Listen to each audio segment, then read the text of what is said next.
আল্লু অর্জুনের জামিনের পেছনে শাহরুখ খানের যোগসূত্র রয়েছে। বলিউড কিং শাহরুখ খানের জওয়ান সিনেমাকে পেছনে ফেলে টপকে গেছে আল্লু অর্জুনের পুষ্পা। তবে আদালতে কিং খানের উদাহরণ টানলেন দক্ষিণী এই সুপারস্টার। শুক্রবার জেল হেফাজতের ঘণ্টাখানেকের মধ্যেই অন্তর্বর্তীকালীন জামিনে ছাড়া পেয়েছেন আল্লু অর্জুন। এমন নাটকীয় পট পরিবর্তন নিয়ে চর্চার শেষ নেই।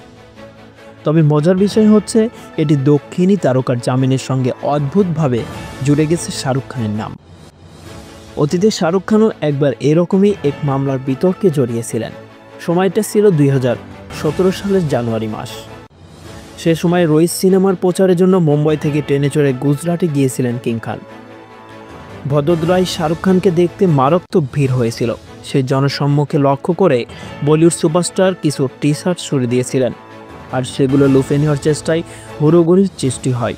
সেখানে পদপিষ্ট হয়ে মৃত্যু হয় এক ভক্তের, যার জেরে শাহরুখ খানের বিরুদ্ধে মামলা দায়ের হয়েছিল। প্রথমে গুজরাট হাইকোর্ট, পরে সুপ্রিম কোর্ট শাহরুখ খানকে মুক্তি দেয়। শীর্ষ আদালত জানিয়েছেন, শাহরুখ খান সেলিব্রিটি হলেও আর 5 জন নাগরিকের মতো তারও কিছু অধিকার রয়েছে। তার খ্যাতি রয়েছে বলে সব ঘটনার জন্য অভিনেতাকে দায়ী করা অনুচিত। সে একই ঘটনার পুনরাবৃত্তি এবার আল্লু অর্জুনের সঙ্গে। কোর্টে এদিন দক্ষিণ সুপারস্টারের আইনজীবী শাহরুখ খানকে বেকসুর খালাসের রায়টি পড়ে শোনান। সেখানে লেখা ছিল, পদপিষ্ট হয়ে মৃত্যু হওয়া ব্যক্তির সঙ্গে শাহরুখ খানের কোনো যোগ ছিল না। আল্লু অর্জুনের ক্ষেত্রেও তাই।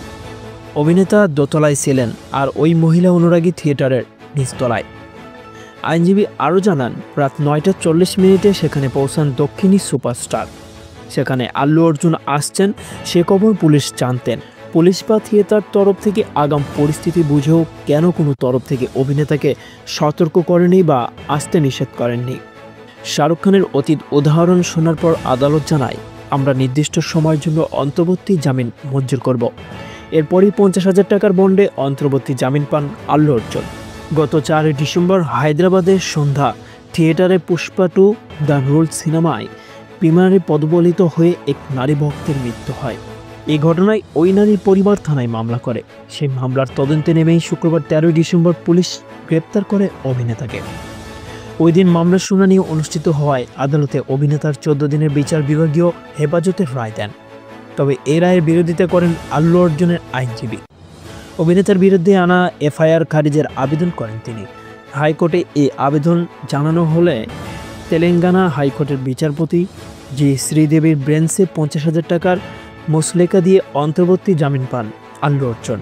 কিন্তু জামিন পাওয়ার পরও জেলে অভিনেতাকে আটক রাখার দ্রুতই এর বিরুদ্ধে আইনি পদক্ষেপ নেবেন আল্লু অর্জুন ও তার আইনজীবী অশোক রেড্ডি। ছবি জঙ্গনের এ পর্যন্তই। পরবর্তী আপডেট পেতে আমাদের সাথেই থাকুন। ধন্যবাদ।